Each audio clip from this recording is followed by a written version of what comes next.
aguardar mais uns 5 minutos para ver se o pessoal consegue conexão.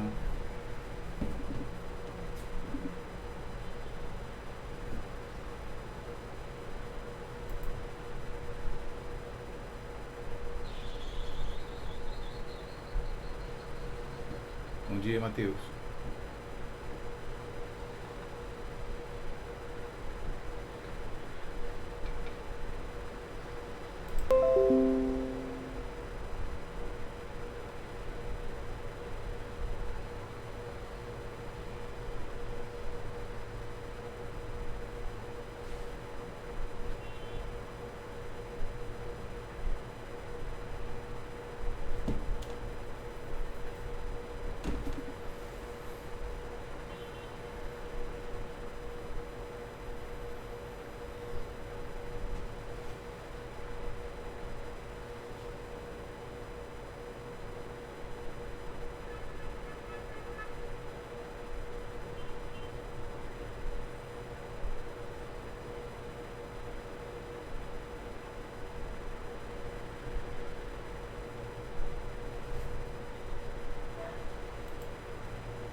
Bem, confirmem, por favor, se estão me ouvindo. Bom dia a todos e a todas.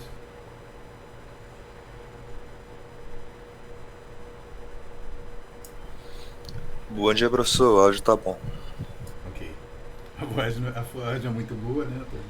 Cadê meu café, Antônio? Já foi, professor. Tá certo. Bom dia, João Pedro, que foi o último que entrou. Vamos começar, aqui já são 8h12. Acho que quem tinha que vir já veio, já conseguiu resolver o problema de conexão aí. Sejam todos bem-vindos à topografia, turma 2, componente TC 0593, ofertada pelo Departamento de Engenharia de Transporte do Centro de Tecnologia. Eu sou o Shoa, Carlos Augusto Shoa da Silva. Vocês podem me chamar de Carlos, de Augusto, de Shoa. Não precisam me chamar de professor se não quiserem, fiquem à vontade. Algum de vocês, quem é que não veio na quarta passada? Eu falei com alguns, a gente tinha uma quantidade de alunos pequena inscrito e continua tendo, não aumentou muito. Quem que não falou, que não entrou no Meet na semana passada? Esther, você podia desbloquear o microfone e falar um pouquinho de você para todo mundo, de onde você veio, que curso você faz, que semestre você está, alguma coisa pra gente lembrar de você. Tem problema não, se preocupe não, a gente entende. Eu também não entrei, professor. Pode falar então, Antônio. Falar sobre mim? Uhum. Curso Engenharia Civil. Ingressei em 2019. Não sei, não tenho muito o que dizer, não. Tá, então você está teoricamente no quarto semestre. Ok. Consegui aproveitar algumas coisas, perdi outras, reprovei algumas. Vamos seguindo. Tá certo, seja bem-vindo. Obrigado, professor. A Esther é da Engenharia Ambiental, está no sexto semestre. Você é daqui de Fortaleza mesmo, Esther? E você, Antônio? Sim. Sou. Ok. Bem, essa turma deveria ter algo em torno de 45 alunos. A gente tem 10 alunos matriculados. Eu não sei o motivo pelo qual os alunos de engenharia ambiental não se matricularam. Essa turma é ofertada para os alunos de ambiental e engenharia civil. Achei que estava tendo um problema no SIGA, mas isso foi resolvido nas coordenações e mesmo assim a turma continua pequena. Eu não sei se essa turma vai continuar desse jeito. Pela quantidade pequena de alunos matriculados, talvez a turma 1 e a turma 2 se juntem numa turma só, mas vamos deixar isso para a turma 1. Esse semestre tem 2 turmas sendo ofertadas de topografia. A turma 1 está sendo ministrada pela professora Arielle e a turma 2 por mim, mas ambas as turmas estão com uma quantidade pequena de alunos. E aí não sei como é que vai ficar ainda aí pra frente, mas vamos começar o nosso curso hoje e deixar essa parte administrativa para quem é de direito resolver depois. Então, eu já falei isso na semana passada, mas eu vou apresentar, eu vou mudar aqui a apresentação para que vocês vejam a apresentação e me vejam também. Deixa eu ver se eu consigo fazer isso aqui. Para a apresentação.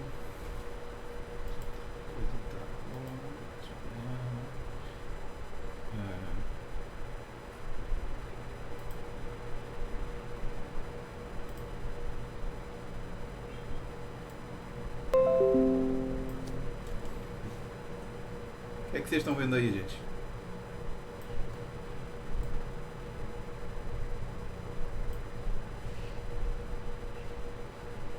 Alguém desbloqueia o microfone, por favor, e fala. Vocês estão vendo uma telinha comigo? Dá pra ver a sua tela, mas agora dá pra ver a sua tela e a transmissão, bem.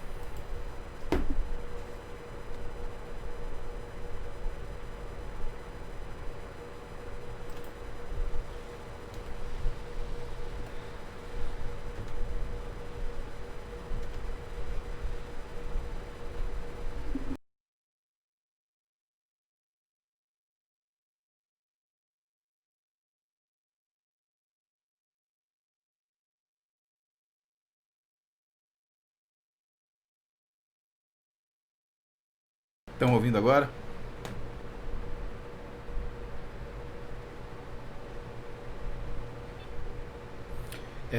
Gente, eu vou pedir a vocês um favor. Na hora que eu estiver apresentando, eu não consigo ler o chat. Então, eu queria que vocês, quando quisessem falar alguma coisa, desbloqueassem o microfone e falassem para eu poder saber que vocês estão intervindo, fazer alguma pergunta. Fiquem à vontade para interferir a qualquer momento, ok? Eu vou passar para a apresentação agora. Vocês estão me vendo e vendo a apresentação no fundo? Alguém, por favor, desbloqueie o microfone Sim. E fala.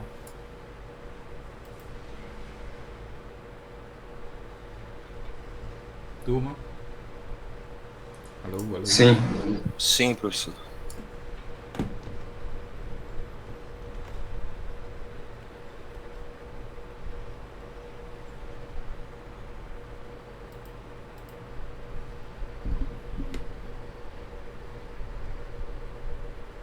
O meu microfone aqui tá dando sinal de normalidade.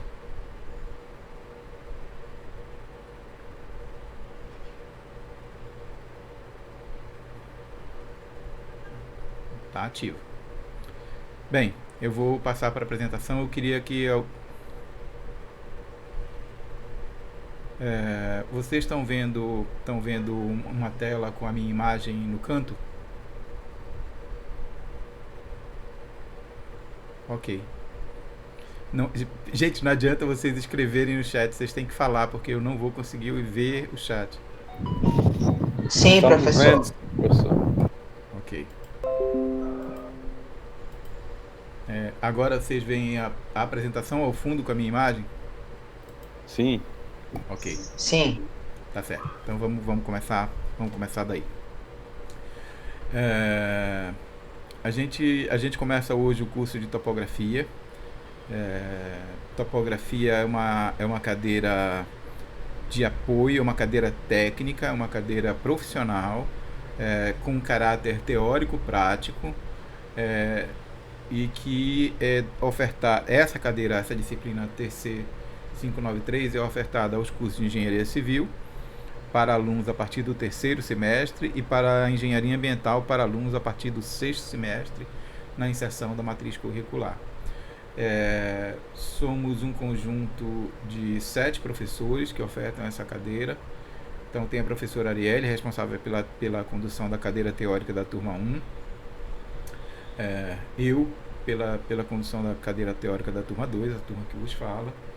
Tem também o professor Bruno Bertoncini, o professor Flávio Punto, a professora Nádia Dutra, a Sueli Barroso e Valdemiro Neto. Os 4, depois de mim, professores da parte prática, e o professor Valdemiro, responsável pela condução da turma TC 558, que é a topografia ofertada para os cursos de Geologia, Geografia e Arquitetura. Pois bem, topografia é uma cadeira ofertada pelo Laboratório de Geomática Aplicada, que eu coordeno.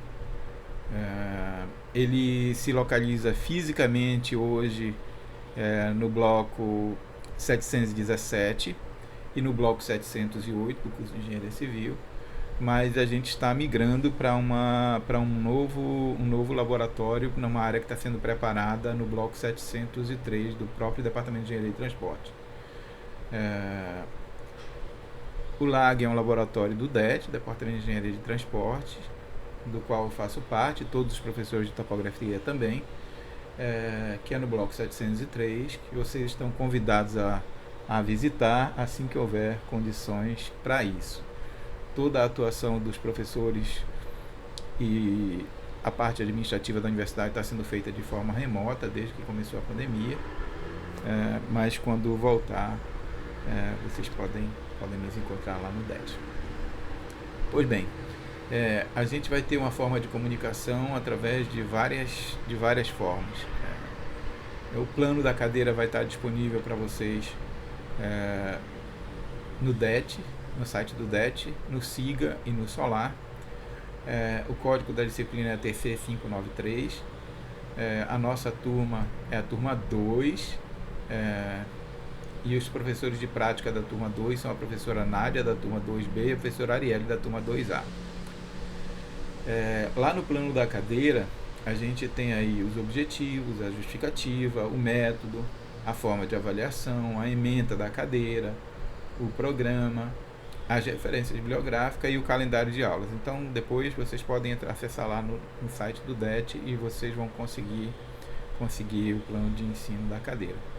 Aqui tem os contatos dos professores, meu e-mail, a minha web página e o telefone da minha sala, que no momento a gente não está trabalhando lá, você já tem o meu telefone celular, assim como da professora Nádia, da professora Arielle, o telefone do DET, o telefone do LAG, onde assim que passar a pandemia e a gente retornar à forma presencial, vocês vão ter lá um técnico e monitores da cadeira disponíveis para vocês. Aqui o endereço para vocês pegarem o site, o plano de ensino da cadeira. A ementa da cadeira é essa aí. A gente começa com uma introdução que a gente vai fazer já, daqui a pouco. Definições, divisões e normas de topografia. Na aula que vem a gente vai falar de forma e dimensão da Terra, sistema de coordenadas, sistemas de projeção cartográfica UTM. Tem também desenho topográfico, introdução à teoria dos erros, grandezas angulares e lineares, levantamento topográfico planimétrico, levantamento topográfico altimétrico, levantamento topográfico plane-altimétrico e introdução à locação de obras, cálculo e locação de curvas circulares simples. Basicamente, esse é a ementa da cadeira de vocês que a gente deve vencer aqui nas próximas 16 semanas.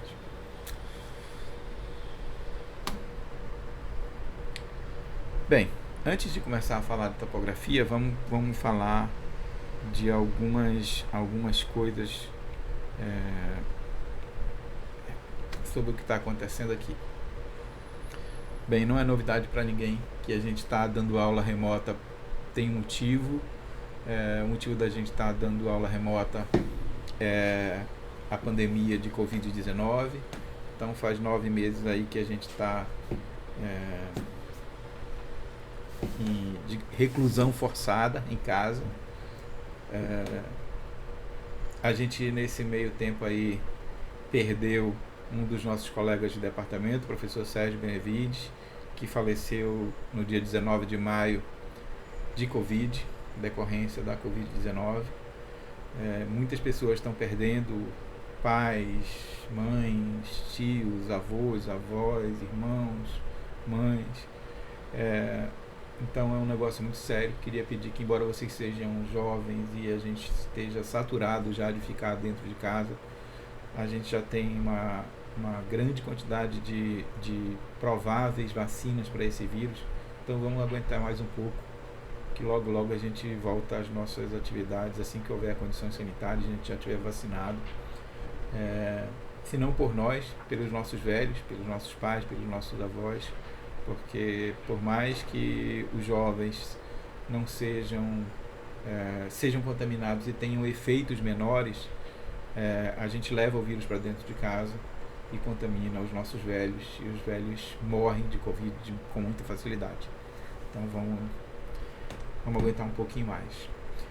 Isso tem uma consequência. A consequência direta é que a gente passou de aulas presenciais para aulas remotas, e isso fará com que a gente, nesse momento, por exemplo, a turma 2 teria aula de 8 às 10 e de 10 às 12.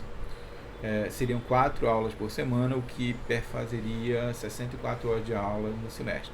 A gente vai ter só 32, porque relativo à parte teórica. A parte prática não vai ser ministrada agora, só vai ser ministrada provavelmente de forma condensada, assim que houver condições sanitárias. Se não, em 2020.2, em 2021.1, assim que houver vacina e a gente puder se reunir, se encontrar, a gente vai executar os trabalhos de campo, não se preocupe com isso.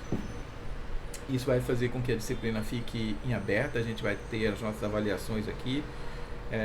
A parte prática não vai ser dada agora, a parte teórica vai ser dada com todas as avaliações e a nota de vocês vai ficar aguardando a parte prática para ser fechada a cadeira. Ok?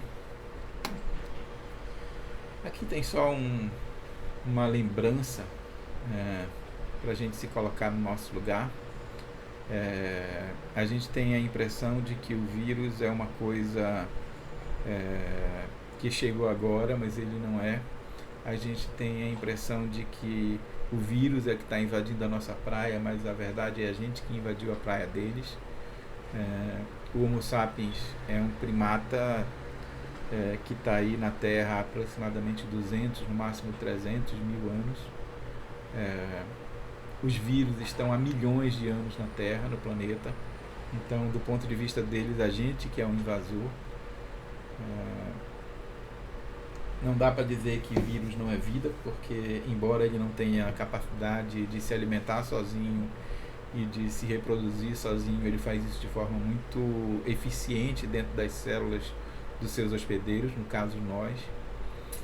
E então vamos dar valor para esse cara aí e vamos respeitar, porque embora haja autoridades até a mais alta da República não acreditando no vírus e na ciência, vocês serão engenheiros, e engenheiros trabalham com fatos, com provas, com ciência, com tecnologia, com matemática, com física, com química, e não pensem que isso não vai chegar em vocês, porque vai chegar em todo mundo.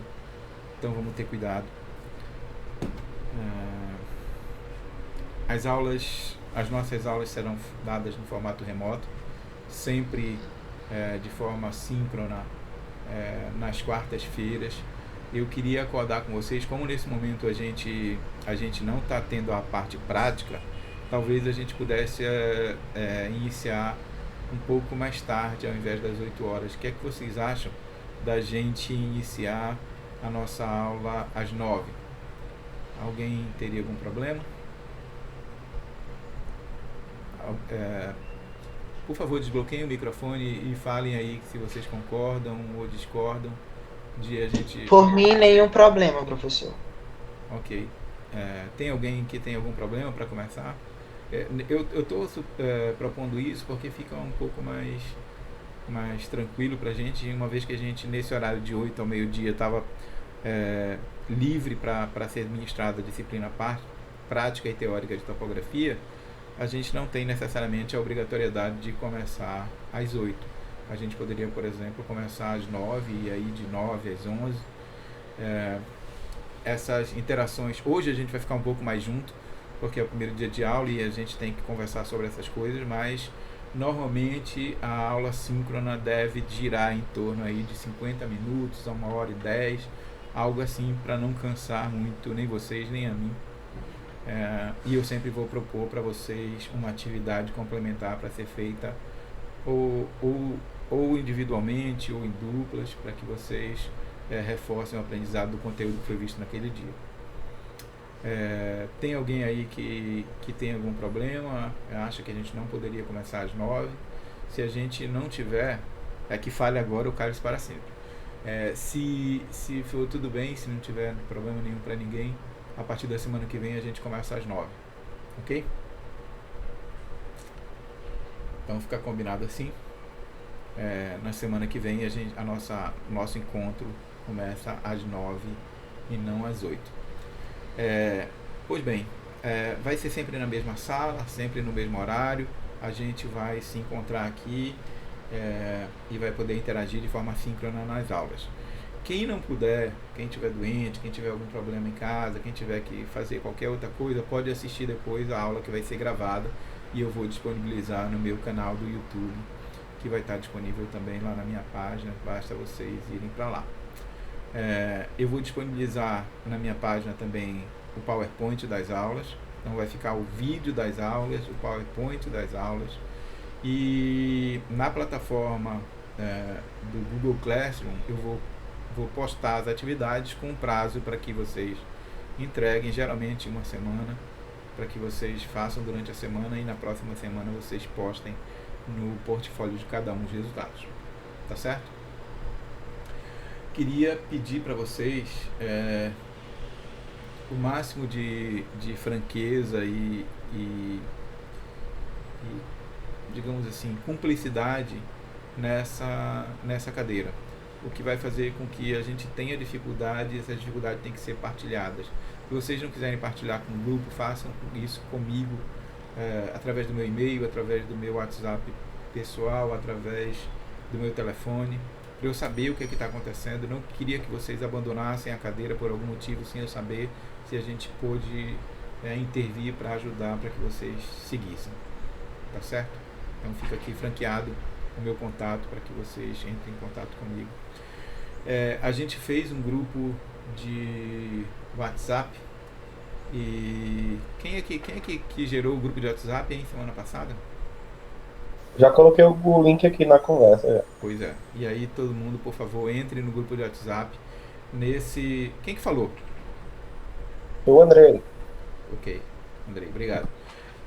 Eu não conheço a voz de vocês ainda.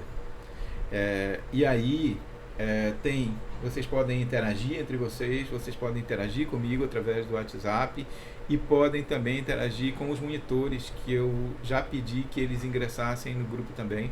Eu vou passar o link para eles.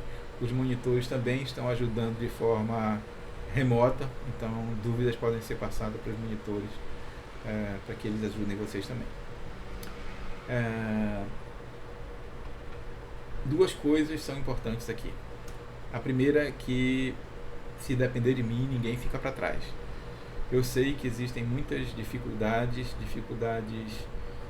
de saúde, dificuldades de infraestrutura, dificuldade financeira, dificuldade de não ter um local em casa adequado para estudar, para aprender.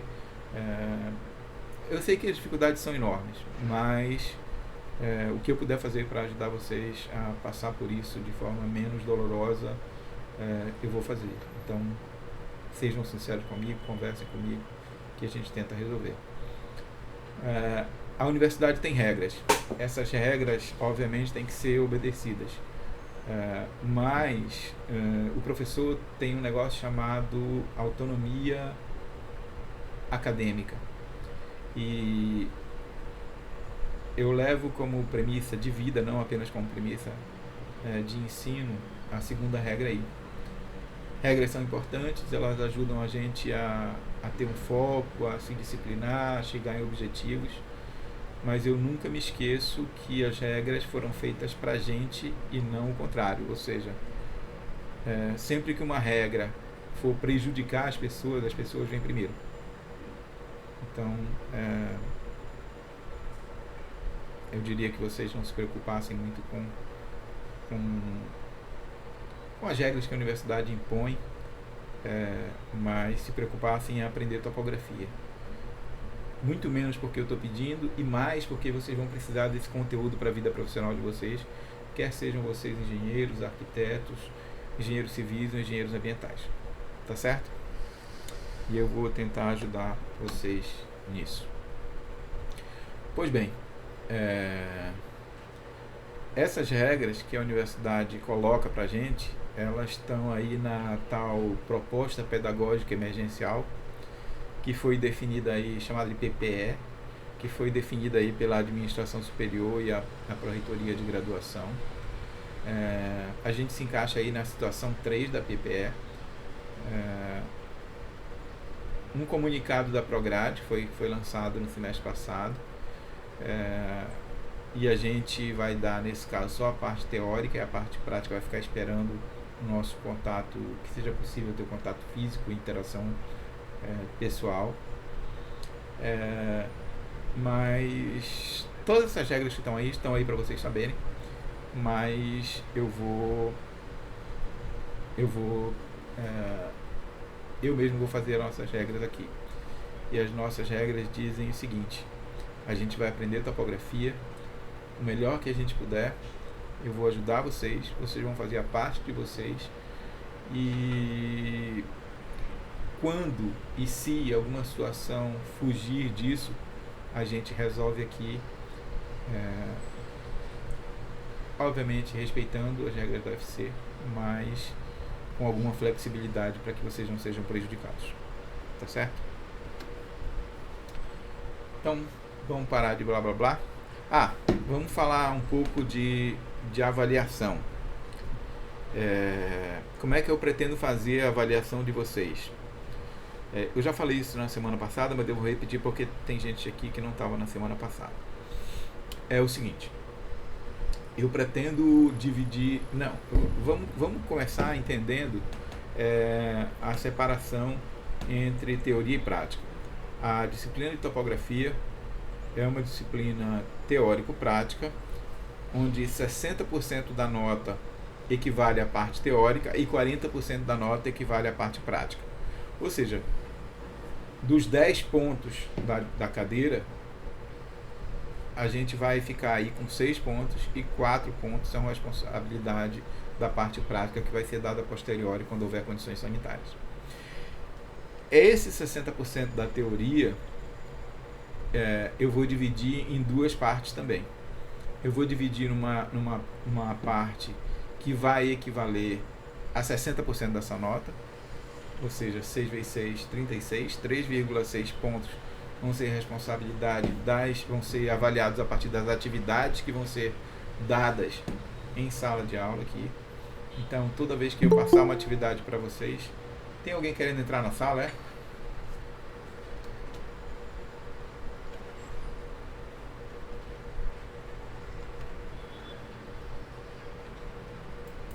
Vai lá.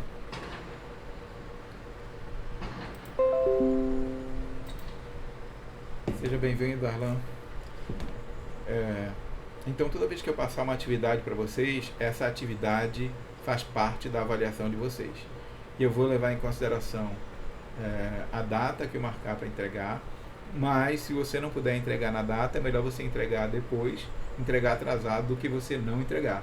Não esqueçam que ela vai fazer parte da nota de vocês, tá certo? E isso tem dois objetivos. Um é forçar vocês a rever o conteúdo, reassistir a aula e usar aí uma planilha eletrônica, uma calculadora científica para resolver a parte quantitativa da cadeira. É muito importante que vocês tenham contato aí com os cálculos. Vocês vão ser engenheiros, engenheiras, arquitetos, e vocês vão precisar fazer operações matemáticas. E é importante que vocês tenham destreza e habilidade necessária numa planilha eletrônica e numa calculadora científica para resolver essas operações. Então, eu vou passar essas atividades e vocês vão fazer as atividades e vão postar cada um no seu portfólio lá. Obviamente, se vocês postarem depois do prazo que foi dado, ela vai contar, mas ela vai perdendo pontuação à medida que vocês se atrasarem. Isso tem objetivo. Professor, o senhor quer ferrar a gente? Não é isso não, gente. A história é que aqui fora, quando vocês já tiverem ganhado o canudo e forem engenheiros e engenheiras, vocês vão ter que cumprir horários. As empresas de engenharia vão ter regras, vocês vão ter prazos e vocês precisam se acostumar com a responsabilidade, com o cronograma e com a pressão que os prazos impõem a engenheiros e engenheiras. E isso tem que começar dentro da faculdade. E eu vou cobrar de vocês para que vocês aprendam a ter a disciplina que todo engenheiro e engenheira precisa ter. Tá certo? Mas com a flexibilidade, olhando para o fato de que a gente está na faculdade, não numa empresa. Mas vocês vão poder entregar. Então, não deu certo para entregar, não consegui fazer, tive algum problema, você faz e entrega depois, mas não deixem de entregar as atividades, porque ela vai fazer parte de 60% da nota de vocês teórica. Professor, e os outros 40% da nota teórica? Aí a gente vai fazer testes. São testes relativos ao conteúdo que for dado no período. Então a gente vai fazer uma primeira AP, vai fazer uma segunda AP e vai fazer uma F. Quando eu pegar a média da primeira AP e da segunda AP, eu multiplico isso por 40% dos 60% da nota toda. E aí isso vai equivaler a 2,4 pontos, que equivale aos 6 da parte teórica. Professor, como é que a gente vai fazer prova estando remotamente? Vai do mesmo jeito que vão ser feitas as atividades. A prova, os testes vão ser feitos com consultas, vocês vão fazer aí na casa de vocês. Eu vou passar o teste a partir de cá. Eu vou dar um prazo para que o teste seja liberado para vocês. Vocês vão fazer, vão realizar, vão escrever, vão escanear e vão mandar uma foto, ou vão mandar escaneada, postar quando o tempo, antes do tempo dado terminar lá no portfólio de vocês no Google Classroom. Tá certo? A diferença é que vocês vão estar em casa e não sentados numa cadeira dentro da sala de aula lá no Centro de Tecnologia. Professor, você vai confiar na gente? Eu sou obrigado a fazer isso. E aproveitem esse momento de pandemia para exercitar algo muito importante para um engenheiro, chamado honestidade e ética. O que esses testes querem medir é o conhecimento, a parte do conhecimento que foi apreendida por vocês. Eles não têm o objetivo de ferrar vocês, nem de mimar vocês como se vocês fossem o sabichão da turma. A ideia é só que vocês aferir quanto do conhecimento que foi repassado conseguiu ser captado por cada um de vocês. Ela não é uma punição, mas ela também não é um prêmio. Ela é só uma avaliação. Tá certo? Alguém tem alguma dúvida sobre a avaliação? Se tiver, pode desbloquear o microfone e falar.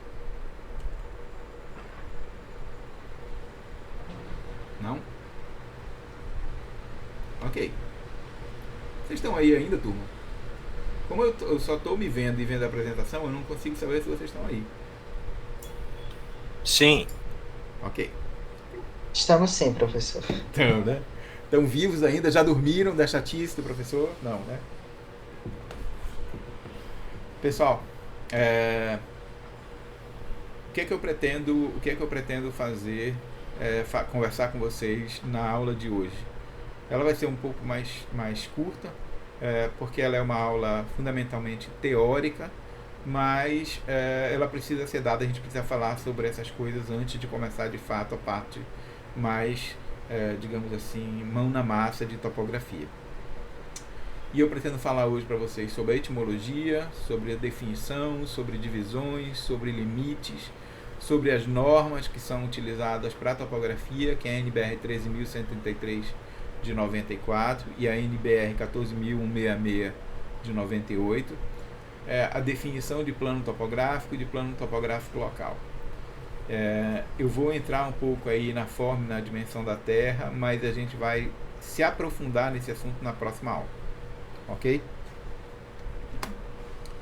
Bem, temos duas normas que apoiam o levantamento topográfico. Eu tenho dois cachorros que estão aqui comigo, viu, gente? Eles gostam de dar aula, eles gostam de assistir aula de topografia, eles já são expert, então eles ficam aqui comigo o tempo todo. A Divi acabou, eu quase pisei nela quando eu afastei minha cadeira aqui. E o Gengibre está ali me olhando, assistindo a aula de topografia. São dois legítimos street dogs, Brazilian street dogs.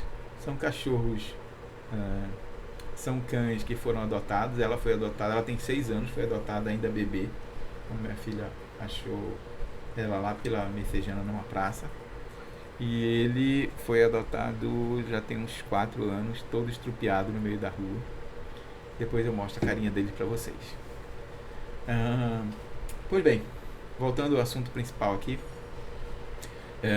as duas normas de interesse para a gente, elas estão disponíveis na minha página. Eu já falei da minha página, né?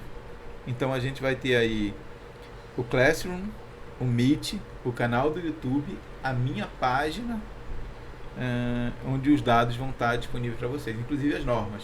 E está aí o endereço de onde elas vão estar disponíveis para vocês fazerem o download.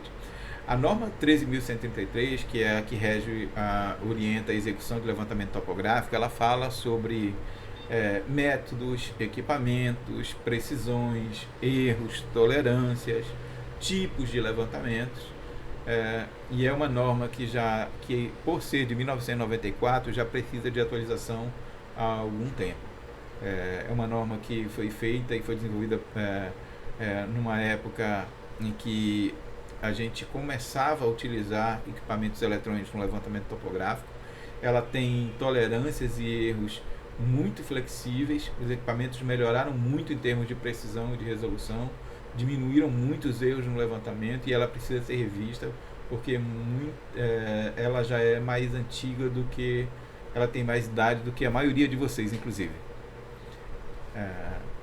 E a 14.000, mas é o que a gente tem, então a gente vai se apoiar na norma brasileira 3.133, que é da execução de levantamento topográfico.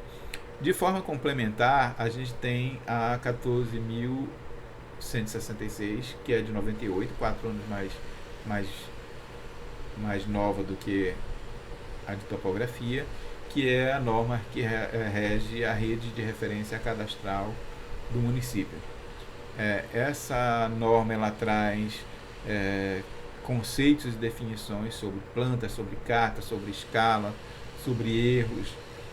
Então ela também nos ajuda na parte de desenho e referência topográfica. Ok? As duas vão estar disponíveis para vocês fazerem o download. Então, se ninguém precisa comprar a norma, ela está disponível na minha página para vocês fazerem o download e terem aí com vocês e usarem como referência na hora de executar os levantamentos. Bem, então vamos para a parte de topografia. O que é topografia? Bem, a origem, a etimologia da palavra topografia é, como a maioria das técnicas e tecnologias, de origem grega. E é a junção de duas palavras, topos e graphen. Topos significa lugar e graphen significa descrever. E nesse caso, topografia serviria aí como a descrição de um lugar de forma muito simples.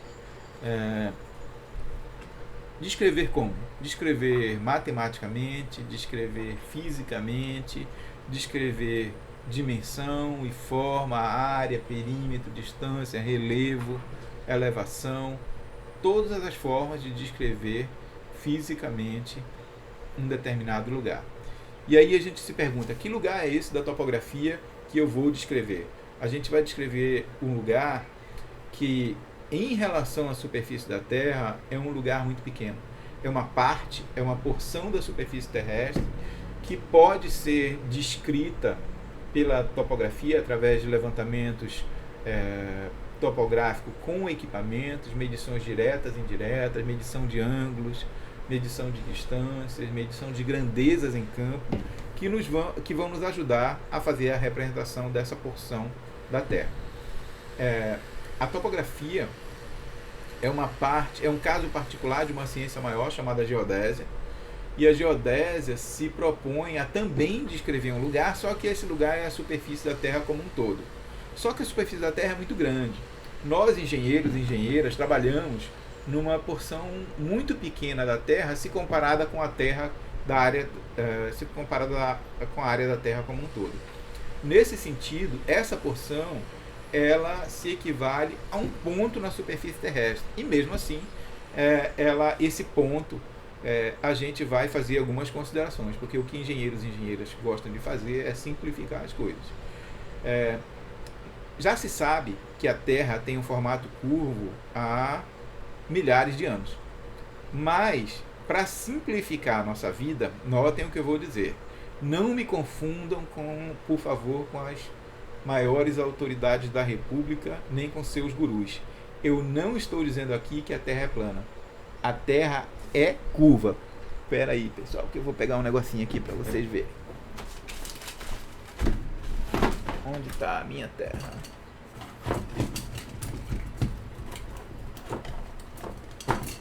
Pronto, voltei. Todo mundo vendo aí? A Terra é curva. Embora a Terra seja curva, se a gente for trabalhar com topografia, a consideração que a gente faz é que a gente vai trabalhar com um plano horizontal que tangencia a Terra num ponto. Então, quando esse plano horizontal tangencia a Terra e ele toca na Terra num ponto. Só que esse ponto em relação à superfície da Terra é uma área que pode ser considerada aí de aproximadamente 20 quilômetros. O que eu estou dizendo para vocês é o seguinte: a gente vai trabalhar, a geodésia tenta descrever o formato da Terra como ele é, levando em consideração a sua curvatura. A topografia trabalha com um único ponto dessa área. E este ponto, embora seja o ponto em relação à superfície toda da Terra, para nós vai ser uma área de até 20 quilômetros. Esse espaço, esse lugar que é o limite da topografia, ele é tão pequeno em relação ao todo que nele a gente vai fazer uma simplificação. E a simplificação que a gente vai fazer é que, embora sabendo que a Terra tem um formato curvo, a gente vai rebater esses pontos coletados nessa superfície curva sobre um plano horizontal e vamos trabalhar num plano para que a gente possa desenvolver as nossas plantas topográficas. Esse plano é chamado de plano topográfico. E ele é um plano. Eu não disse que a Terra é plana. Eu disse que vamos trabalhar numa superfície que, comparada com a superfície total da Terra, é tão pequena que a gente pode desconsiderar a curvatura que a Terra tem. Ficou entendido aí? Ficou claro isso? Turma? Alô, alô, alguém fala? Sim. Tá certo. Ficou. Não digam, por favor, que a Terra é plana, gente. Não me confundam aí com nenhum Olavo e nenhum Jair da vida, pelo amor de Deus. Bem, sobre as divisões da topografia, a gente poderia dizer que classicamente a topografia é dividida em duas partes: topometria e topologia. Acontece que essa divisão ela é uma divisão, não vou usar a palavra picareta, vou usar a palavra cearense, fuleiragem. Como assim fuleiragem, professor? Pois é, ela é uma divisão teórica. Ela é uma divisão que não acontece realmente na prática. Assim como não acontece as divisões entre diferentes componentes curriculares. As disciplinas, as componentes curriculares que são ofertadas para vocês dos cursos de engenharia e arquitetura, elas são ofertadas. Por exemplo, a gente está agora na componente curricular topografia. Mas quando vocês forem usar a topografia para desenvolver a atividade profissional de vocês, ela não está isolada do geoprocessamento, ela não está isolada do material de construção, ela não está isolada da mecânica dos solos, da hidrologia, da drenagem, da hidráulica, do meio ambiente, está tudo junto. Elas só são separadas porque essa compartimentação em diferentes caixinhas facilita, digamos assim, o ensino. Mas na vida real ela não é fragmentada. Assim como as disciplinas não são, a engenharia não é fragmentada em disciplinas, a topografia também não é fragmentada nessa divisão clássica de topometria e topologia. Mas, se vocês forem pegar os livros, esqueci de falar de livros. Mas lá no plano de ensino, professor, o senhor está saindo do foco. Pronto, voltei. Olha aqui. Estão vendo aí o livro? Estão vendo aí? Sim. Estamos sim, professor. Pronto. Só tá espelhado. Só está espelhado. Depois eu resolvo isso. Topografia. Esse livro chama Topografia para Estudantes de Arquitetura, Engenharia e Geologia. Foi um livro escrito por nós no ano de 2003. Ele foi publicado pela editora Unicinos, depois ficou esgotado. Existe uma cópia dele na Xerox do Centro de Tecnologia, que não está funcionando nesse momento, e por conta disso eu vou disponibilizar PDFs dos capítulos para vocês. Na verdade, isso não está ainda lá na minha página e eu vou pedir que vocês me lembrem isso via e-mail ou via WhatsApp para eu ir disponibilizando os capítulos para vocês via PDF, tá certo? Vocês não vão ter como comprar e não vão ter como tirar Xerox por conta do que está acontecendo e eu vou disponibilizar para vocês os capítulos. Professor, mas não é errado, sob o ponto de vista ético, você tirar Xerox ou se apropriar de uma propriedade intelectual de terceiros, acontece que o terceiro sou eu. E eu estou dando autorização para que vocês usem o material. Então vocês não estão cometendo nenhuma ilegalidade. Entendido? Me cobrem isso, que eu vou passar o livro para vocês. Pois bem, nesse livro e em outros livros, vocês vão encontrar aí a divisão de topografia em topometria e topologia. A parte de topometria ficaria responsável pelas medições. Então, responsável por equipamentos, coleta de dados em campo, métodos, erros e admissibilidade, limites que a topografia tem. Então, tudo que for relativo ao levantamento estaria na topometria. A topologia ficaria responsável pela representação desses pontos na superfície da Terra, ou seja, pelos desenhos, pelo desenho topográfico, pela planta topográfica, pela representação gráfica disso. E, na verdade, isso não acontece assim. Quando a gente faz um levantamento topográfico, a gente coleta os dados em campo, processa esses dados e depois gera, a partir dos dados processados, um relatório cujo um dos documentos é a planta topográfica. Ok? Então, basicamente, é isso que a gente vai tentar fazer aqui. Só para tentar... Vocês... Deixa eu ver se eu consigo fazer um ponteiro aqui com um apontador. Vocês conseguem ver o apontador aí na tela?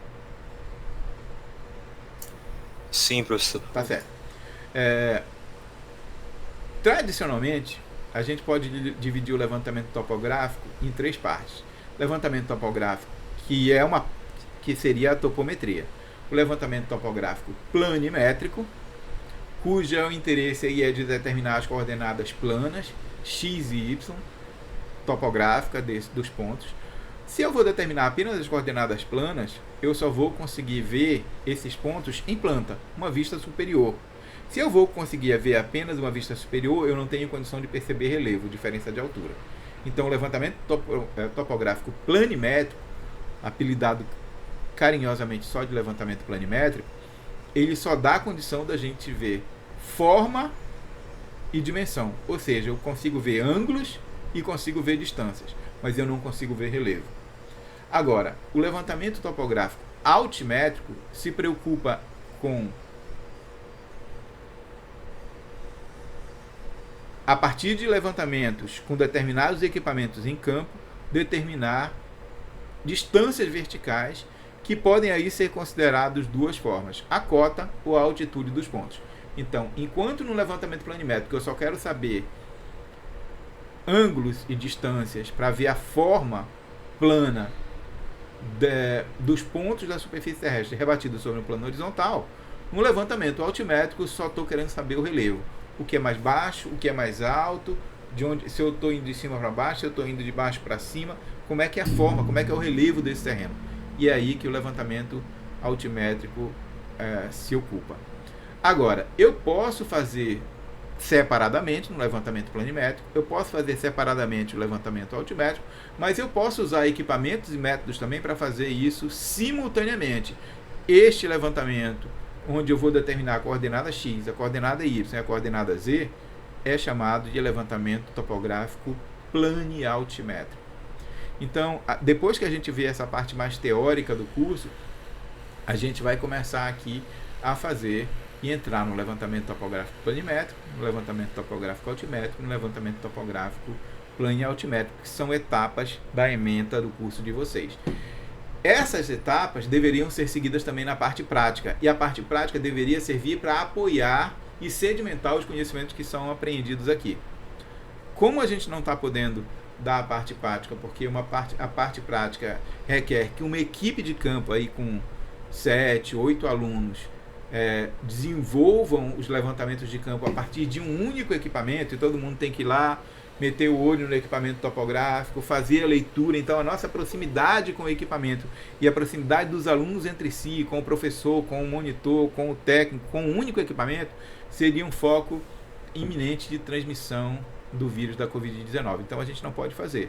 E eu vou aqui me desdobrar para fazer. Eu fui lá na UFC, eu trouxe equipamentos aqui para minha casa, e estão aqui, eu estou olhando para eles ali, depois eu tiro para vocês, na medida que a gente for utilizando, para que vocês tenham pelo menos uma visualização dos equipamentos que são utilizados para cada uma dessas técnicas e como é que a gente os utiliza em campo para obter os resultados.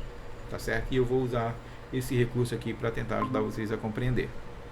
Me digam se tem alguém tentando entrar na sala. Eu ouvi um barulhinho.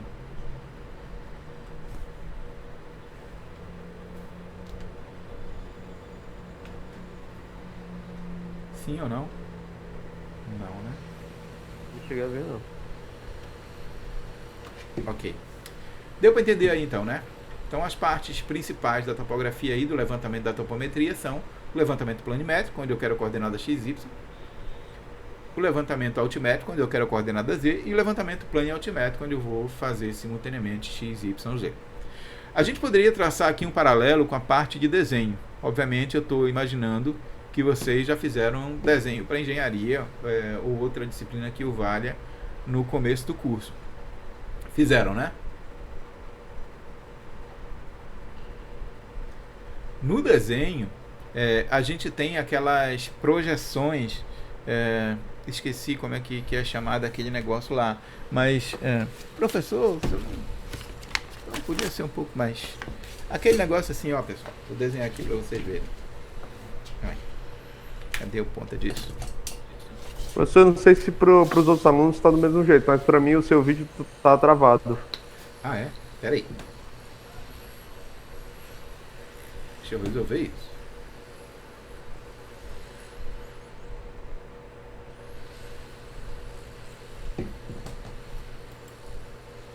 Quem falou? Erlan.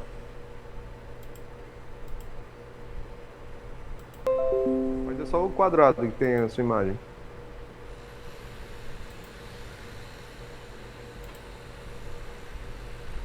E tá travado numa posição ótima, né?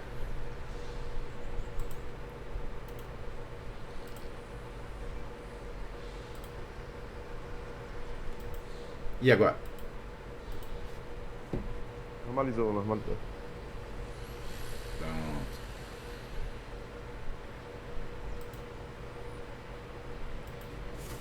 Deu certo, né? Então, vocês já devem ter visto algo assim lá em desenho. Vistas.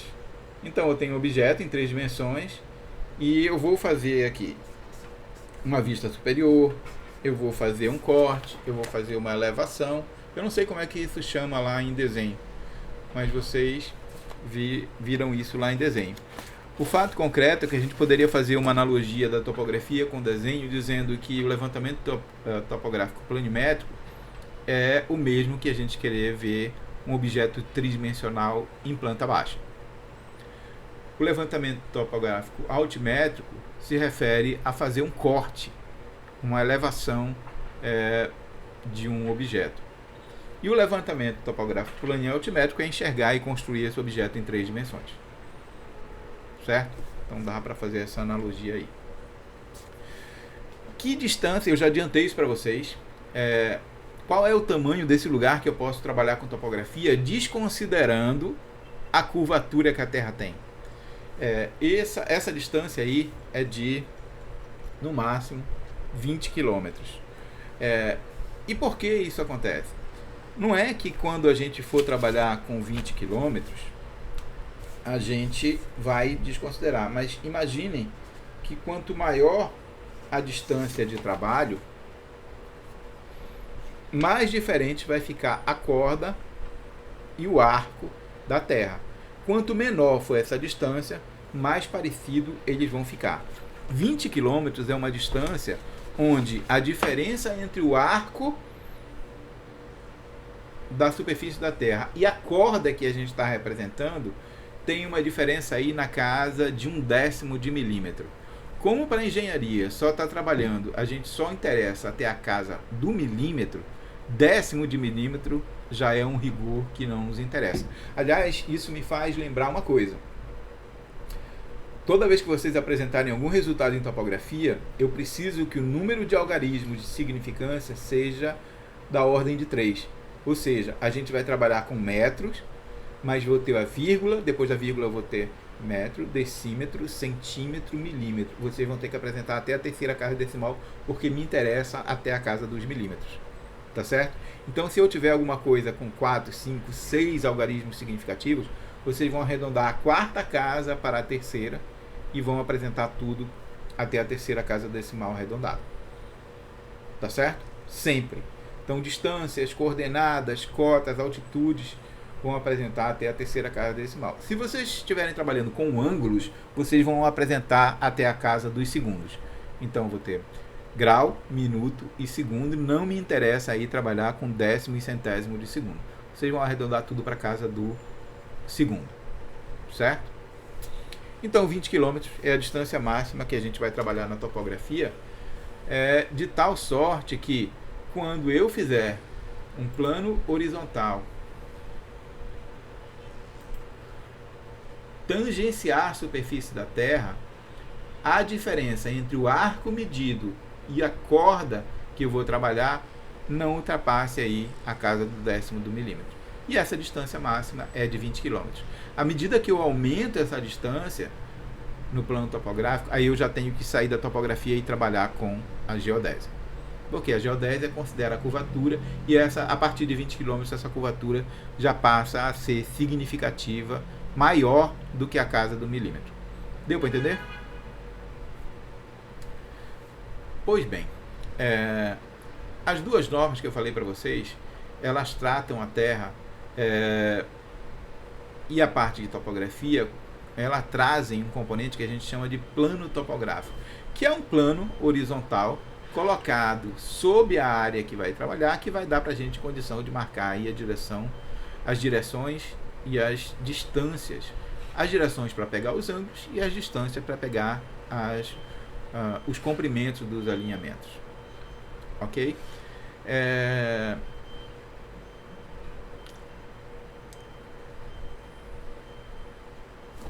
Vou deixar para vocês lerem isso aí na norma. Vamos entrar aí na parte final já dessa aula inicial, só para não cansar vocês muito, que é falar um pouco sobre a forma e a dimensão da Terra. Tem uma imagem colorida aí, toda esclarafobética, verde, amarelo, azul, vermelho, e eu queria que vocês prestassem muita atenção no que eu vou dizer para vocês agora. Dentro da topografia, dentro da geodésia e dentro da engenharia, a gente trabalha com 3 modelos para a Terra. A Terra é uma figura curva, irregular e dinâmica. Ela tem movimentos. Esses movimentos, tem vários movimentos, dentre os quais, alguns deles a gente já conhece desde o ensino fundamental. Vocês estão olhando para essa terrinha aqui na minha mão? Estão vendo ela aí? Bem, essa terrinha é uma terra de cristal, mas ela, de forma similar ao que acontece da Terra, dá para eu simular aqui os movimentos que ela tem. Então essa terra aqui tem um movimento de rotação, gira, então aqui eu tenho o polo norte, aqui eu tenho o polo sul, e ela gira ao contrário, a minha terra estava ao contrário, o polo norte e o polo sul, e ela gira em torno do seu eixo. Esse movimento é chamado de movimento de rotação. Vocês já sabem disso desde o ensino fundamental. A professora Gertrudes, desde a época que vocês levavam lancheira do Mickey, do Homem-Aranha, do Cebolinha e da Luluzinha para a aula, os meninos de calça curta, de short, de bermudinha, as meninas de Luluzinha, brincando de massinha de modelar, a professora Gertrudes disse para vocês que a Terra é redonda, é azul e que tem 2 movimentos. Um movimento de rotação em torno do seu próprio eixo e o movimento de translação em volta do Sol. Então ela gira em torno do seu próprio eixo e continua girando em torno do seu próprio eixo e gira em torno da sua estrela. E ela não está sozinha nessa brincadeira. Ela tem outros astros, outros planetas, outras luas que também fazem esse movimento. Ok. Uma coisa que a professora Gertrudes não disse para vocês, porque não havia necessidade de dizer naquela época, e eu nem sei se ela sabia disso, é que a Terra não tem só esses 2 movimentos. Ela tem vários outros movimentos. Esse movimento de rotação da Terra em torno do seu próprio eixo faz com que ela assuma... Primeiro que o eixo da Terra não está assim, ele está inclinado. Então a Terra vai girando, mas vai girando inclinado. A outra coisa é que a Terra tem um movimento chamado de nutação, que faz com que o eixo da Terra não gire exatamente assim. Ele gira, mas ele gira dançando.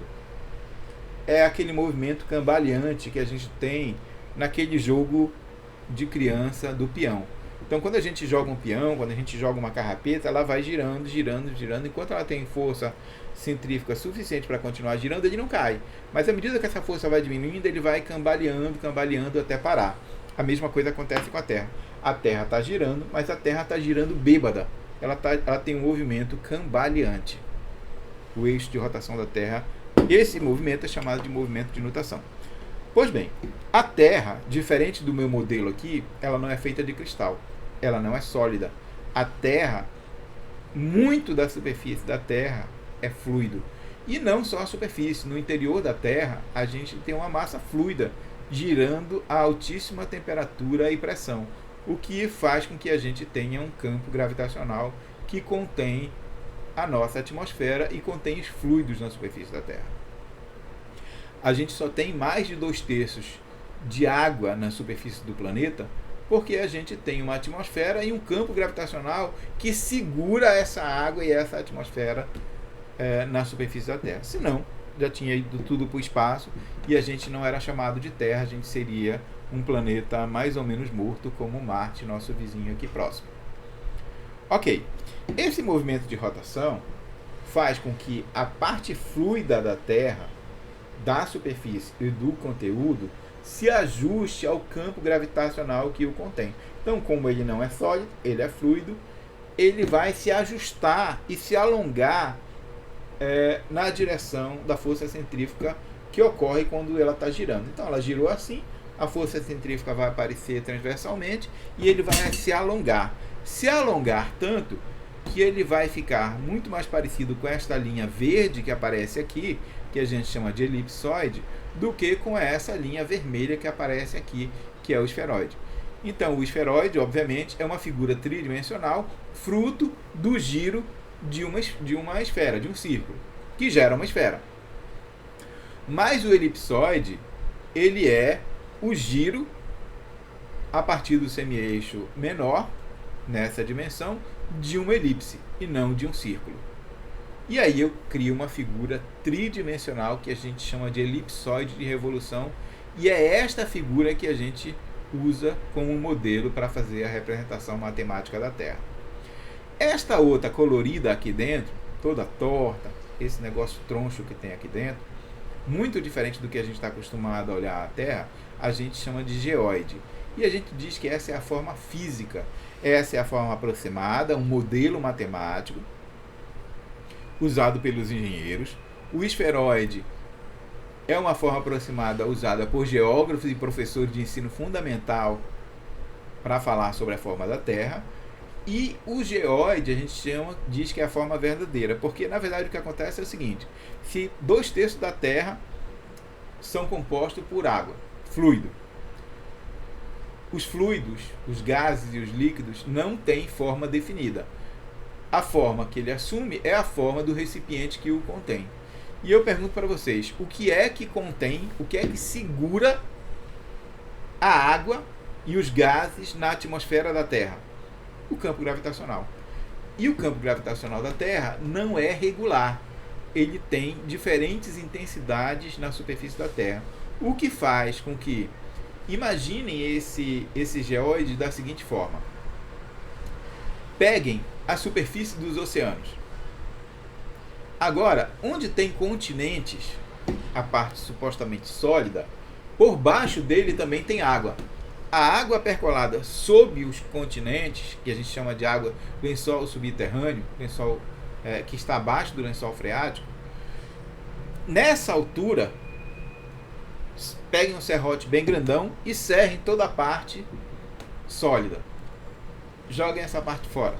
Pronto. Agora a Terra ficou uma grande elipse de água. Qual é a forma que essa elipse fluida vai assumir? É essa forma aqui. essa forma é chamada de geóide, ou modelo geoidal. Professor, por que a gente está fazendo isso? Porque essa aqui é a forma que a gente vai utilizar para medir alturas, cotas, relevos. E a gente vai fazer isso por uma impossibilidade física da gente utilizar o elipsoide para fazer isso. Porque o elipsoide tem como origem o centro do elipsoide. E o centro do elipsoide coincide com o centro da Terra. E no centro da Terra a gente tem uma quantidade de ferro e de outros minérios fundidos a altíssimos temperatura e pressão, e a gente não consegue chegar lá. Então, como eu não posso utilizar o elipsoide por uma impossibilidade física e operacional para medir alturas, a gente usa uma outra forma, um outro modelo para medir alturas, altitudes e cotas. E essa forma é o geóide. Porque essa sim, eu não preciso ir lá, eu posso medir a partir da superfície.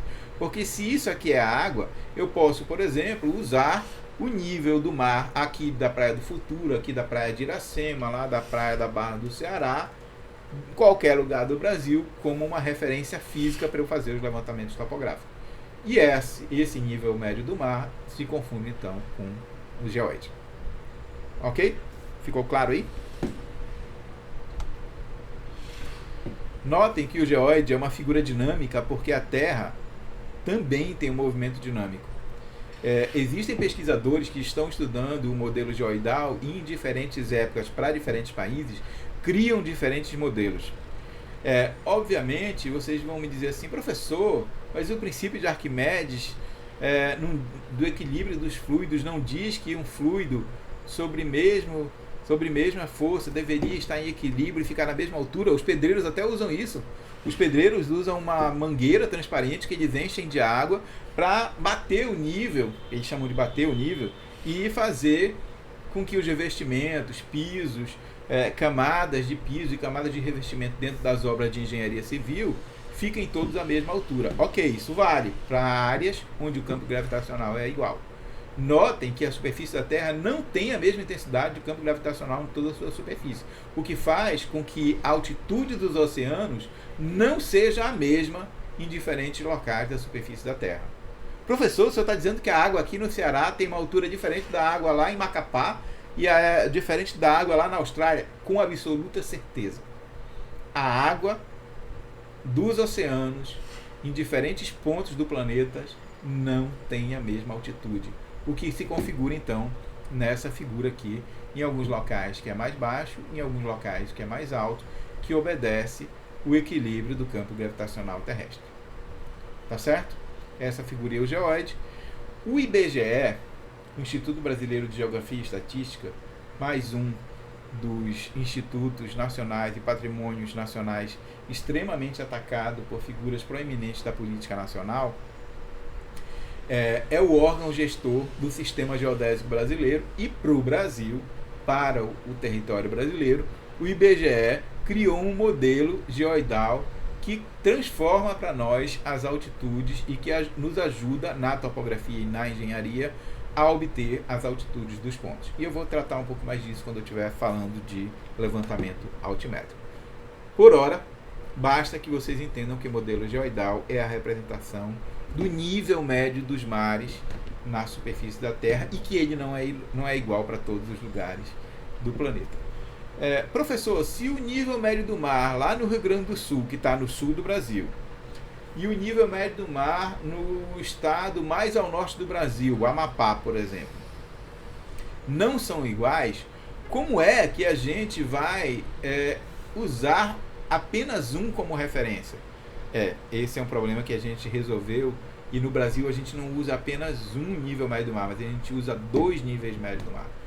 Um nível médio do mar está localizado lá no litoral sul de Santa Catarina, do estado de Santa Catarina, que fica na região sul do Brasil, no porto de Imbituba. E o outro, e a gente usa esse, inclusive, para aqui, para o Ceará, para todos os municípios brasileiros que estão abaixo da linha do Equador. E a gente usa um outro referencial de geóide para nível médio do mar, para todos os municípios brasileiros que estão acima da linha do Equador, por exemplo, Macapá. Ok? Por exemplo, o estado de Roraima. E este fica localizado no Porto de Santana, no Amapá. São dois, e eu vou tratar um pouco mais disso com mais detalhes na hora que a gente estiver falando de altitude. Mas para a maioria dos municípios, não para todos, mas para a grande maioria dos municípios brasileiros, a referência do nível médio do mar é no litoral sul de Santa Catarina, inclusive para Fortaleza, já que estamos a 3,5 graus aproximadamente abaixo de latitude sul, abaixo da linha do Equador. Bem, temos aqui o nosso elipsoide de revolução, que é uma figura matemática. Notem que essa figura matemática é uma elipse, onde o A é o semi-eixo maior, que está na direção equatorial, e o B é o semi-eixo menor, que está na direção polar.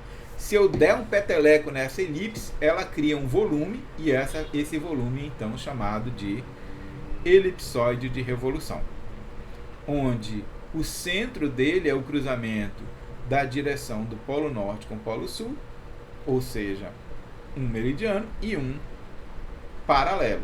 O maior dos paralelos é o paralelo do Equador, que divide o elipsoide de revolução em dois hemisférios, o hemisfério norte e o hemisfério sul. Pulando para cá, esse é o elipsoide, é o modelo matemático, é o modelo de representação que a gente usa para determinar coordenadas planimétricas para a superfície da Terra, para qualquer ponto da sua superfície. Então eu tenho aqui o elipsoide, o paralelo do Equador, o meridiano principal que liga através da superfície do elipsoide o polo norte ao polo sul, a maior referência que a gente tem de meridiano é o meridiano de Greenwich, que passa pela Inglaterra. 180 graus, lá do outro lado do elipsoide a gente tem o antimeridiano de Greenwich. A partir do cruzamento do meridiano de Greenwich com o paralelo do Equador, a gente começa a medir ângulos, que em relação à direção norte-sul são ângulos ao norte do Equador, que a gente chama de latitude norte ou positiva, ao sul do Equador, que a gente chama de latitude sul ou negativa, e em relação ao meridiano a leste, que a gente chama de longitude positiva, e a oeste do meridiano de Greenwich, que a gente chama de longitude negativa. Bem, esses são ângulos medidos sobre o elipsoide, a superfície do elipsoide de revolução, que a gente também já conhecia. Vocês lá no ensino fundamental ouviram falar também com a professora Gertrudes da geografia, aquela mesma que disse que a Terra era uma bola azul e que tinha um movimento de rotação e um movimento de translação. Ela disse também, falou em latitude e em longitude em algum momento para vocês. O conceito é exatamente o mesmo. A diferença é que ela usava como modelo para a Terra uma esfera e a gente usa como modelo para a Terra um elipsoide. Ok? Notem o seguinte, para trabalhar com esse modelo a gente tem que compreender que ele não é uma esfera. Então, como ele tem um semi-eixo maior A maior do que um semi-eixo menor B, se eu comparar o tamanho do semi-eixo maior A com o tamanho do semi-eixo menor B, há uma diferença entre eles. Então, se eu pegar essa distância e esticar para cá, ela vai ser maior do que essa aqui. Essa diferença entre elas é o que a gente chama de encurtamento. Só que isso tem que ser apresentado no formato relativo. Então, cada elipsoide, cada país, cada região desenvolveu um elipsoide para representar os seus mapas, as suas coordenadas. No Brasil, a gente também tem um, que tem um tamanho de semi-eixo maior, um tamanho de semi-eixo menor e o achatamento. O achatamento nada mais é do que a diferença aqui entre o semi-eixo maior e o semi-eixo menor, A menos B, dividido por A. Ou seja, a representação de quão achatado é este elipsoide de semi-eixo maior A e semi-eixo menor B em relação a uma esfera de raio A. Esse é um indicador de quão achatada é o elipsoide. Bem, aparece uma grandeza aí também, que a gente vai usar lá em altimetria, chamada de ondulação geoidal. E novamente o IBGE, que junto com o INPE é um dos institutos atacados pela Presidência da República e seus asseclas. O IBGE, que é o gestor do Sistema Geodésico Brasileiro, desenvolveu um modelo para ondulação geoidal. Mas, professor, o que é ondulação geoidal? Ondulação geoidal é o seguinte, olhem nesta figura aqui. A linha em azul é a representação do geóide. A linha vermelha é a representação do elipsoide. eles não estão no mesmo lugar. São duas superfícies diferentes. Essa superfície laranja aqui é a superfície real da Terra, onde eu e você moramos, trabalhamos, onde existe o campus do PC, a Praça Luísa Távora, a Praça Portugal, o Shopping Rio Mar, tudo que existe está nessa superfície real laranja aqui. O que a gente faz aqui é medir na superfície laranja e rebater este ponto sobre o elipsoide e rebater este ponto sobre o geóide.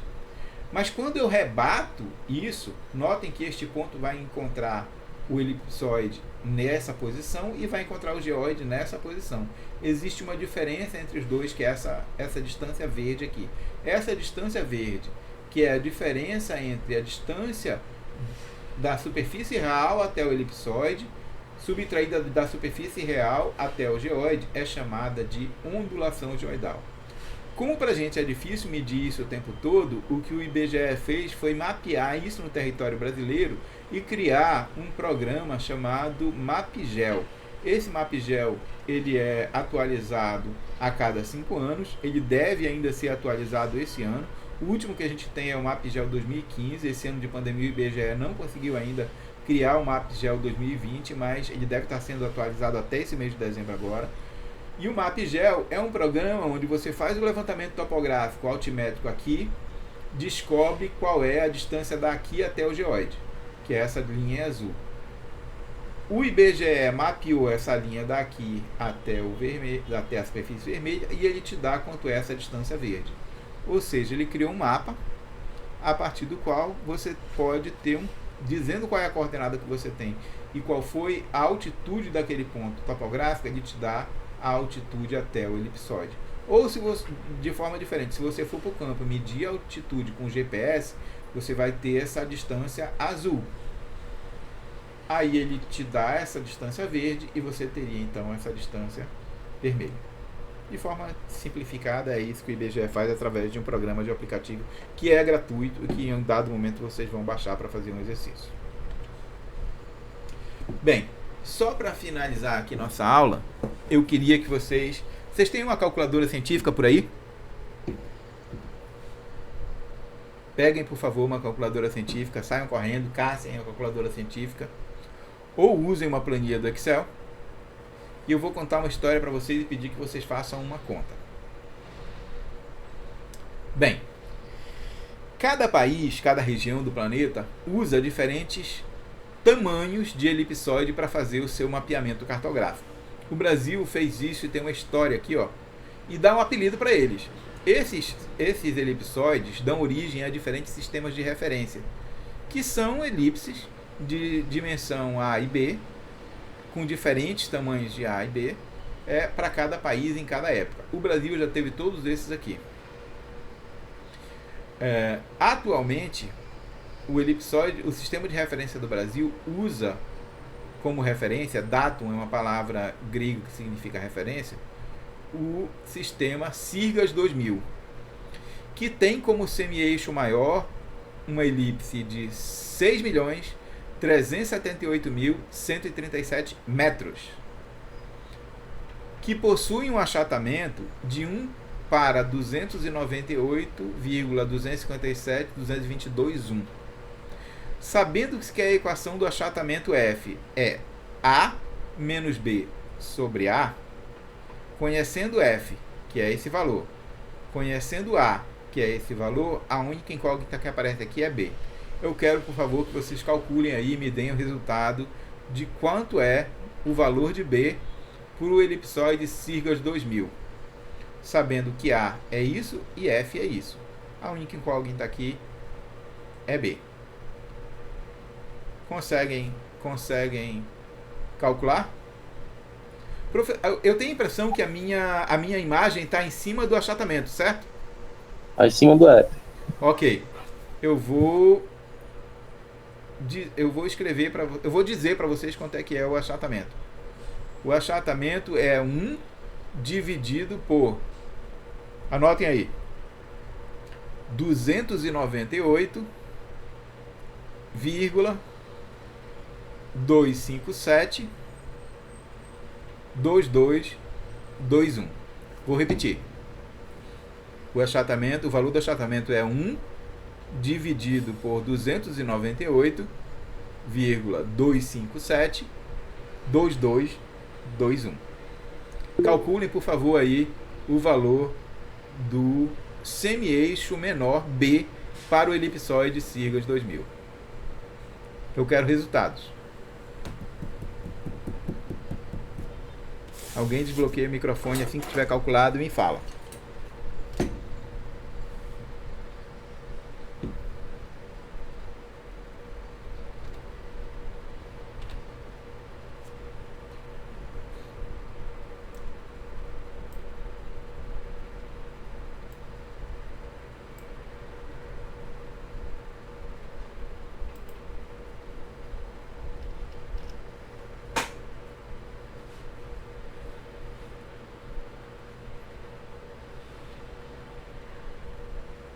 Notem que todos os outros aqui valem 6.356.000.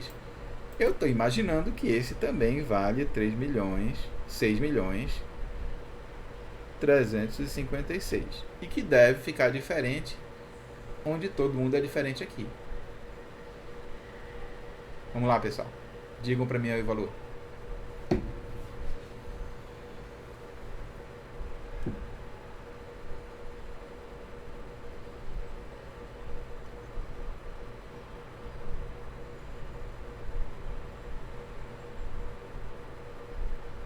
Vamos, engenheiros e engenheiras.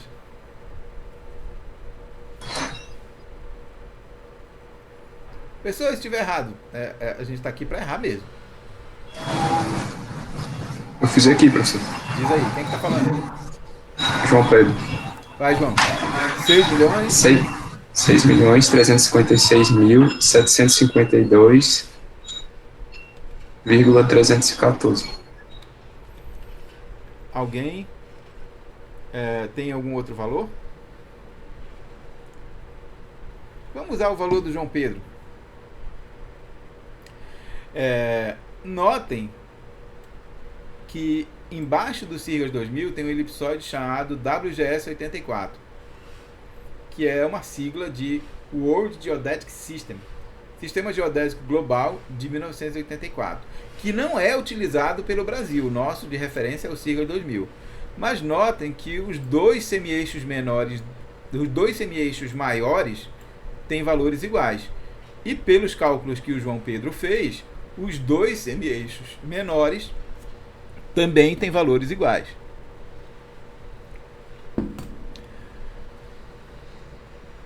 Qual é a conclusão que a gente chega? Eles são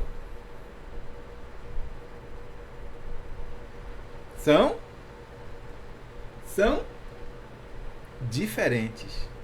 Como assim, professor, diferentes? São diferentes. Professor, mas você está dizendo que um sistema de referência ou um datum, ele é avaliado pelo tamanho do seu semi-eixo maior, pela geometria dele, pelo tamanho do seu semi-eixo menor. Se eu tenho um semi-eixo maior e um semi-eixo menor igual em dois elipsoides, o achatamento também é igual e a geometria deles é a mesma. Ok? Ok. E por que eles são diferentes? Eles são diferentes por aquele movimento que eu falei para vocês ainda agora de nutação. Lembrem a seguinte coisa: o eixo de rotação da Terra, ele é cambaleante.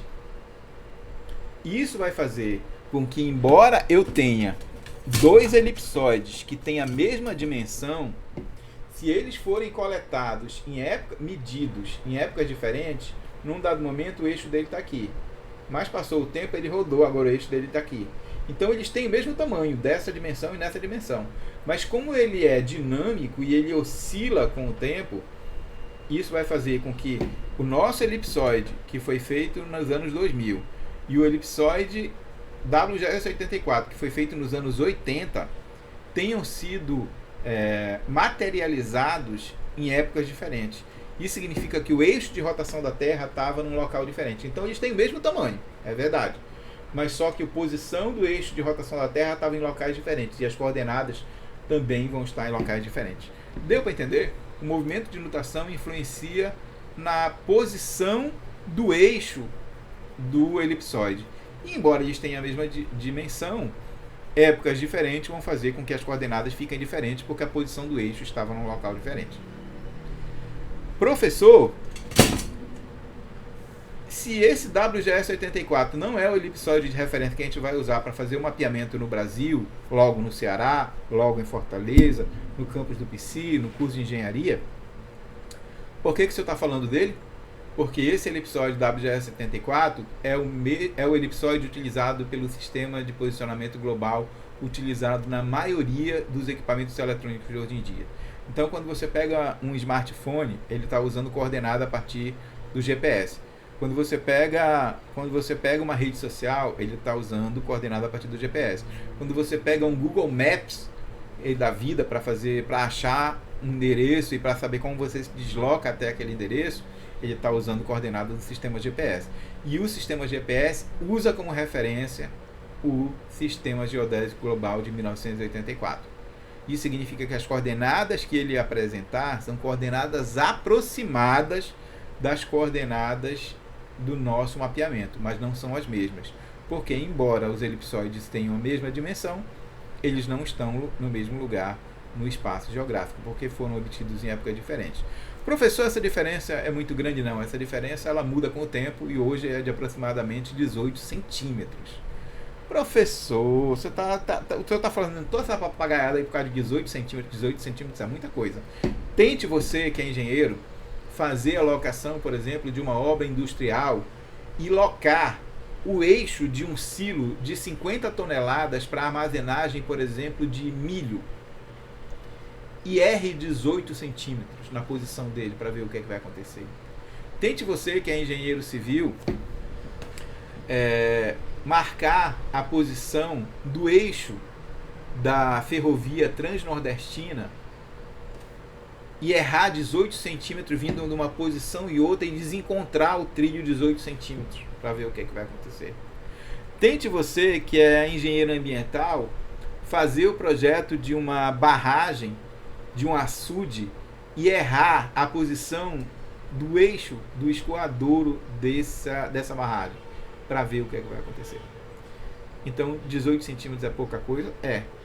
Para algumas aplicações, como por exemplo, ver o sistema de transporte da cidade na escala do município de Fortaleza.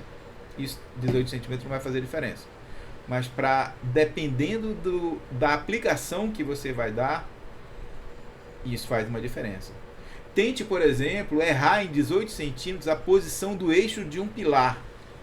E que esse pilar seja o último trecho do pilar que conecta a fundação de um prédio de 25 andares com o resto da estrutura, para você ver o que é que vai acontecer. Então, 18 centímetros faz muita diferença, a depender da aplicação que a gente tenha. Ok?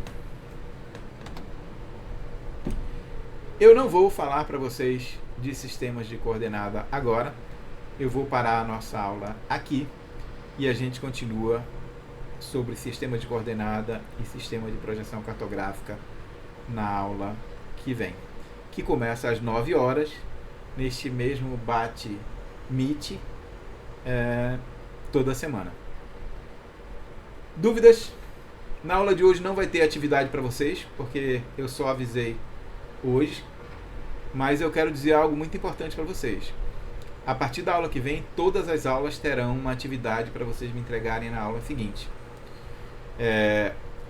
Vocês têm que ter uma máquina de calcular ou uma planilha eletrônica para poder fazer essas atividades. E essa máquina de calcular ela tem que ser científica, ela não pode ser uma máquina de calcular que está no smartphone de vocês. E ela tem que, todo engenheiro que se preze tem uma máquina de calcular científica com funções estatísticas, funções trigonométricas, memória decente, para poder trabalhar. Nesse caso que a gente não está em sala de aula, vocês vão poder utilizar aí planilhas eletrônicas. Então vocês podem usar um Excel da vida para fazer as operações, mas nesse caso vocês têm que aprender a usar o Excel também, certo? E a partir da semana que vem eu vou cobrar isso de vocês. Ok? Dúvidas, impressões? Alguém já desistiu na primeira aula? Saíram da sala, dormiram? Foi muito chato, foi muito ruim? Querem dizer alguma coisa? Além de tchau? Professor, só desculpa aí o atraso, porque eu estava tentando acessar o Meet com o link que está no grupo do WhatsApp. Aí eu acabei acessando o e-mail e aí eu peguei direitinho. Darlan falando? Isso. Ok. Quando vocês, eu não enxergo vocês, nem estou vendo a sala do Meet também. Eu só me vejo e vejo a apresentação do PowerPoint. Então, quando vocês falarem, vocês têm que dizer quem... Até eu me acostumar com a voz de vocês vão ter que dizer quem é que estão falando. Pessoal, por hoje é isso. E na semana que vem a gente começa com um sistema de coordenadas, sistema de referência e a primeira atividade que já conta para avaliação de vocês a partir das 9 horas, certo? Nessa mesma sala. A sala vai continuar a mesma, no mesmo endereço toda a semana. Tá bom? Bom dia, professor. Alguma coisa pra gente ler, pra gente estudar? Ou... Rapaz, eu vou botar a aula de hoje lá, lá na minha página no meu blog, na minha página pessoal. E vou botar também as 2 normas, queria que vocês dessem uma olhada nas normas.